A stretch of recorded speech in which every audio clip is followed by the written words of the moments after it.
Hey guys, the Bad. I'm back again with my weekly comic book haul. But in my weekly comic book haul, the only books out of the new batch that I pick up during the course of the week that I'll show will be the books that are basically ones that I get multiple copies of. And I'll explain why I picked up multiple copies of that book. Along with the books that I get out of the dollar bins, $5 bins, the long boxes. Starting with Captain Marvel number 22. I picked this book up, and Captain Marvel lately has been like having a string of new characters popping up in her book, or certain things happening in her book that's worth picking up. I picked up 2 copies of this issue of 22 because of the first appearance of, I think her name is Sora, and she supposedly is the daughter of Forge and Psylocke. So I picked that up. This book I didn't think I would find, but I got lucky today, and I picked up Star Wars Darth Vader number 6. And this has the first appearance of a new villain. Apparently he's he looks like a Mandalorian, but he's a Sith assassin, and apparently he killed Rey's parents.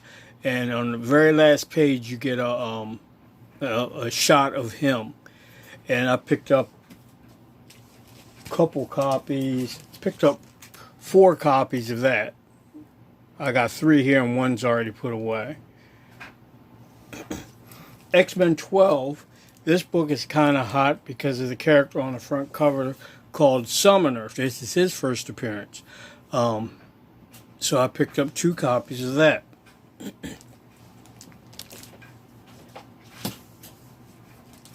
And here's the other copy.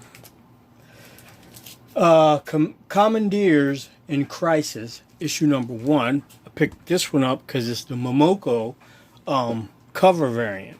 And this has been hiding underneath a rock. Peach Momoko is like the hottest artist right now. I like some of her work. I mean, it's really nice. But I don't know as far as this book if it will become a hot commodity or not. I think it's going to be more dependent on what's inside the book, if the characters stick, because this is an independent comic, and I don't know. It's a little harder for new characters from independent comics, is in my opinion, to really stick unless they become something in a movie or something of that nature. But only time will tell this book. New Mutants number 13 variant, another Peach Momoko variant. I picked up 2 copies of that. Strange Academy number 3 variant. I picked up 2 copies of that. And this is the Arthur Adams cover variant. Venom number 27. The 3rd printing variant. Venom is hot right now. And really anything Venom is like holding its own for right now. My question is, see, time can work for the betterment of a comic book, and it can be a detriment to a comic book, because a character can be hot one minute and cold the next. And sometimes you get a book that's real cold, the character didn't catch on, but later on, all of a sudden, this character is a hot character. And the same is true for a character that comes out jet blazing, then years later down the road, that character, either by not being used or character's been killed or whatever, doesn't really carry that much as far as value. But I do think the Venom books will be worth more than cover price regardless. So I picked up Venom 27, the 3rd printing. Now these Alex Ross Timeless variants, they're great. I think they're really great. I'm not going to go. I think this is Marauders issue number 4. variant with Iceman on the cover by Alex Ross. This is the Thor variant for, I think, issue number 8. This is the Black Widow for issue number, I don't know, 2 or 3. And I think this is the X Factor issue, I don't know the number, with Angel. I think they're all great. And it's kind of like bringing kind of like a funness in collecting, because everybody's like, it's like buying Pokemon cards. You got to get them all, And a lot of people are really hooked into trying to get every image of these timeless variants. And I know I don't have them all, and I probably won't get them all, but I mean, it's just the fun in it. Now on to the books I picked up out of the bins. Now, Catwoman number 20. I love this Joelle Jones cover. This book has absolutely, as far as I know, no value to it. It's just a beautiful cover. So that reaches into my sentimental as far as wanting this cover, because I do have this. Back in the day, I was buying this line, and I don't think I have this issue. So I'm glad to get a hold of that. All right, Superman, the Man of Steel, number 29. With what's going on with Milestone, and everybody's going crazy over the resurgence of Milestone. Speculation is high, and this is Man of Steel number 29, and it has the Milestone characters in it. You got Static, Icon, you got Hardware, and they joined Superboy, Superman, and Steel in this book. Wonder Woman number 98 I picked up. Mainly because it's a DC Universe variant, which I collect. And I didn't have this one. I was so glad to get it. It's a great Brian Boland cover. Fantastic Four 352 and Fantastic Four 353. These books were hot for a hot minute. Time will tell with these two books, because apparently, the Time Variant Authority is going to show up in the Loki Disney series, which is way down the road because of the coronavirus. You just don't know what's going to happen with Disney. But I have high hopes for Disney as far as what they can do versus other movie companies and whatnot, because they have their Disney line as far as television is concerned. So I think they have a little heads up as far as planning the future of movies and televisions pretty much well in hand. They got to work out, certain particulars, but I think they have a leg up over the other companies that don't have their own service. So time will tell with these two books, 352 and 353 of the Fantastic Four. Don't count it out yet, but right now the books have cooled back off again because of the fact that they haven't shown up yet. But give it time, you just don't know. I picked this one up. Batman Beyond. This is a variant cover for issue number 10 with the Ben Affleck Batman and the Superman in the background. I don't know if that's I can't remember. Dustin Gwynn, the Gwynn cover. It looks like his watercolors, but I was when I saw this one, I've never seen it before. I had to grab it, and I always pick up Elseworld, and that deals more with my sentimental. I just love Elseworld comics.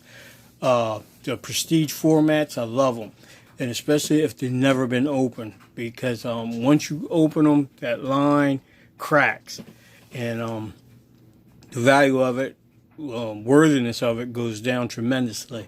This is Batman and Phantom Stranger. I picked up Justice Riders with the League back in Western times. I glanced through this one, very carefully. Superman Distant Fire. This is an excellent book.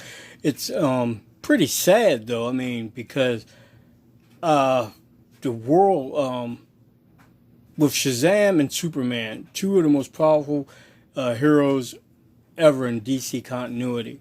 And their jealousy, well, Shazam's jealousy over Superman and Wonder Woman leads to him betraying the entire planet. And basically, in the end, Wonder Woman and Superman have a son. But the world, every time Shazam calls upon his powers of being Shazam, it tears the world apart.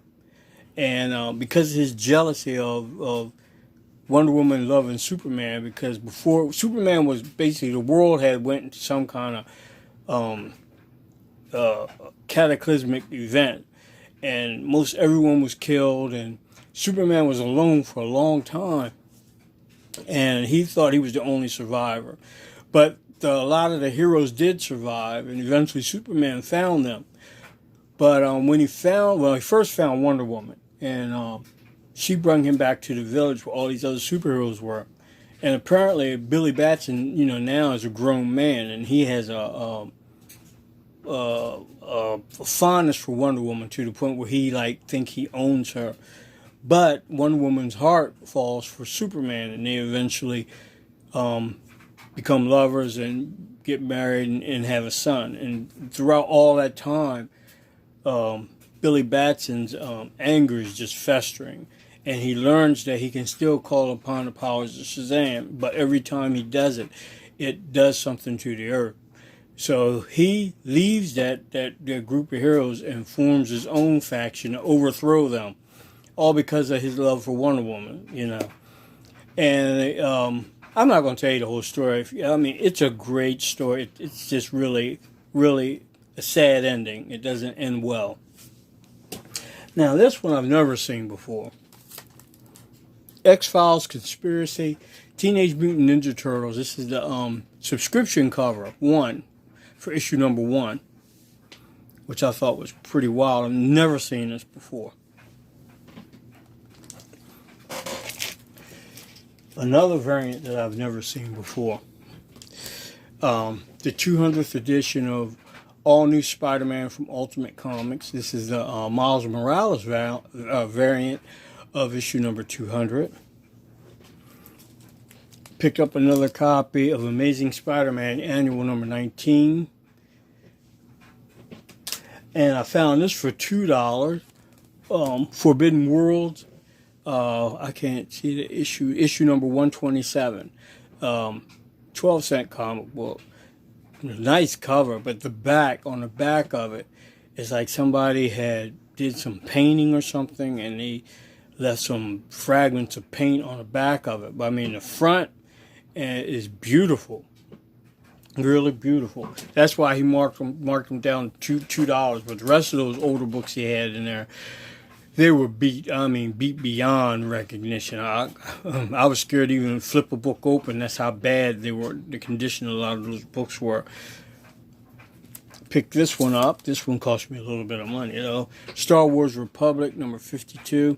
It's I think the first appearance of these two characters in Star Wars continuity.